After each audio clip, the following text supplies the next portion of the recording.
ये है talks news network और आप देख रहे हैं पॉलिटॉक्स, राजनीति का कच्चा चिट्ठा। देश के राजनीतिक हलकों में कर्नाटक के घटनाक्रम की जबरदस्त चर्चा है। अब सवाल उठने लगे हैं कि राज्यपाल ने 3 बार चिट्ठियां लिख दी, फिर भी कुमारस्वामी सरकार के विश्वास मत पर अब तक मत विभाजन क्यों नहीं हो पाया है। ये राज्यपाल की अवमानना है या नहीं? क्या राज्यपाल का सरकार पर नियंत्रण नहीं है? ऐसा लग रहा है कि कर्नाटक का राजनीतिक संकट राज्यपाल वजुभाई वाला, विधानसभा अध्यक्ष KR रमेश कुमार और मुख्यमंत्री HD कुमारस्वामी की JDS कांग्रेस गठबंधन सरकार के बीच एक और संवैधानिक संघर्ष का रूप ले रहा है। कानूनों के जानकारों के मुताबिक राज्यपाल विवश हैं। वो मौजूदा परिस्थितियों में सरकार को बर्खास्त नहीं कर सकते। इसका कारण 1994 का एक फैसला है, जिसके तहत सुप्रीम कोर्ट ने कर्नाटक के एक मामले में कहा था कि विधानसभा में मत विभाजन के बगैर सरकार को बर्खास्त करना असंवैधानिक है। तब कर्नाटक के मुख्यमंत्री SR बोम्मई थे। मौजूदा परिस्थितियों में कुमारस्वामी की सरकार रहे या जाए, सुप्रीम कोर्ट में उस फैसले का परीक्षण अवश्य किया जाएगा। अभी इस मुद्दे पर फैसला नहीं हुआ है कि बागी विधायकों के इस्तीफे पहले मंजूर होने चाहिए या उन्हें दल बदल कानून के तहत अयोग्य घोषित करना चाहिए। विधायकों के इस्तीफे पर फैसला होने के बाद एक बार फिर सुप्रीम कोर्ट में इस मुद्दे पर सुनवाई होगी। कुमारस्वामी ने सुप्रीम कोर्ट में मांग की थी कि उन्हें विधानसभा में विश्वास मत प्रस्ताव लाने की अनुमति दी जाए। इसके बाद से ये राजनीतिक नाटक चल रहा है। विश्वास मत प्रस्ताव सदन में पेश हो चुका है, उस पर मत विभाजन अभी तक नहीं हुआ है।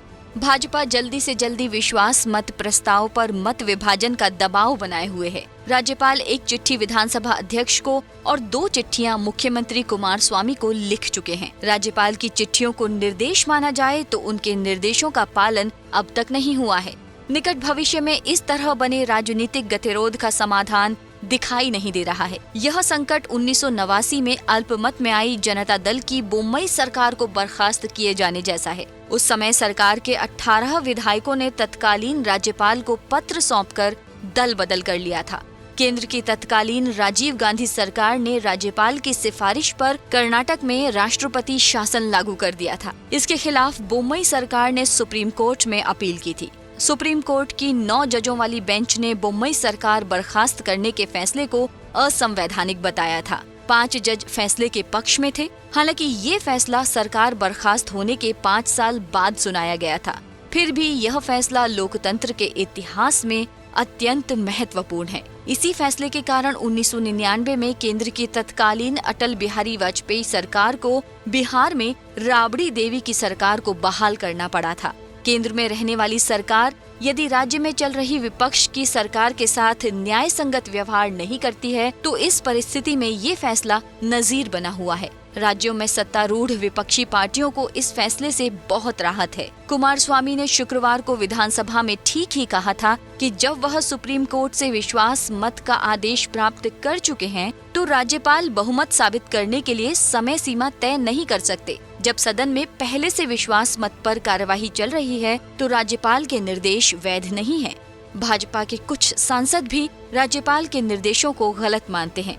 वे इस बात पर सहमत थे कि राज्यपाल विधानसभा अध्यक्ष के अधिकारों में हस्तक्षेप नहीं कर सकते।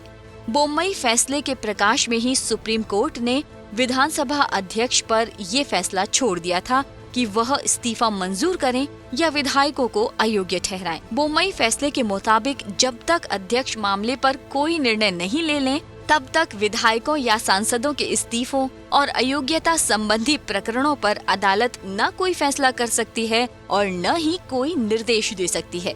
इस तरह कर्नाटक का राजनीतिक संकट लंबा खिंचने के पूरे आसार बन गए हैं। पॉलिटॉक्स ब्यूरो, दिल्ली। ये है टॉक्स न्यूज नेटवर्क और आप देख रहे हैं पॉलिटॉक्स, राजनीति का कच्चा चिट्ठा।